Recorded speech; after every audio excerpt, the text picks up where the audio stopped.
Les tableaux qui parlent, une série de podcasts par Francis Rousseau. Frederick Sackrider Remington, 1861-1909, Thunder Fighters, les chasseurs d'orage. Les chasseurs d'orage s'inspirent d'une coutume sioux qui consistait à chasser les orages comme on chassait des animaux ou comme on éloignait des importuns, c'est-à-dire avec un arc et des flèches, puis plus tard avec un fusil et des balles.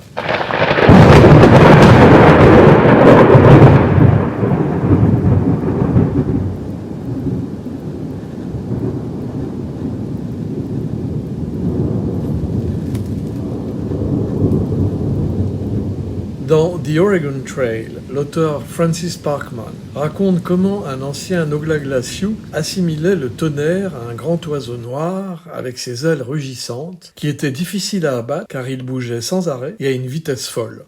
Quand cet oiseau mythique, surnommé l'oiseau du tonnerre, Thunderbird en anglais, battait des ailes au-dessus d'un lac, les Sioux frappaient la foudre dans l'eau même. Ils disaient que l'oiseau du tonnerre avait des ailes mais pas de corps, des yeux mais pas de visage, et des dents mais pas de bouche.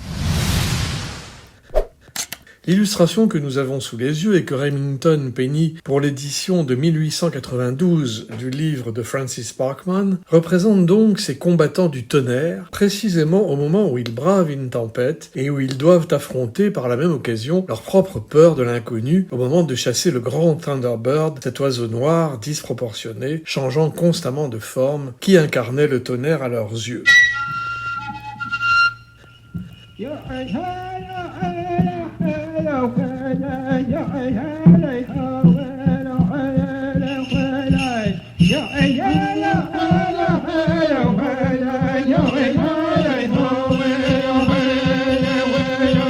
Le tableau original montrait trois personnages tentant d'effrayer le nuage, du haut du ciel jusqu'au sol. Au premier plan, un homme jouait du tambour. Au second plan, un homme décochait une flèche, et derrière eux, un troisième, debout, déchargeait son fusil vers le ciel. Remington, comme à son habitude, qui n'était jamais satisfait des tableaux qu'il peignait, au point de les brûler, a ensuite peint une troisième version qui a été proposée aux enchères en 1893 avec un nouveau titre de Storm Medicine.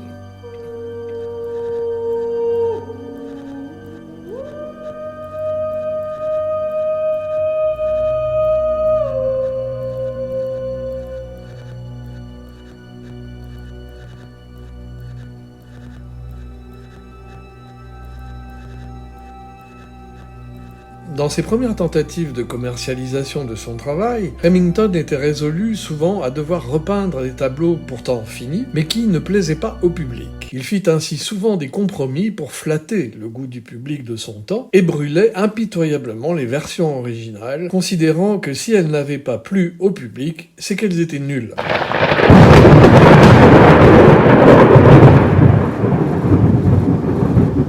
Cette extrême sévérité de jugement qu'il s'appliqua toute sa vie le mena à tout sacrifier, y compris sa propre hygiène de vie, pour son art, faisant de lui l'un des plus grands génies de la peinture américaine du XIXe siècle, l'initiateur du modernisme américain, dont acte pour ceux et celles qui imaginent que la gloire peut s'atteindre facilement et sans sacrifice.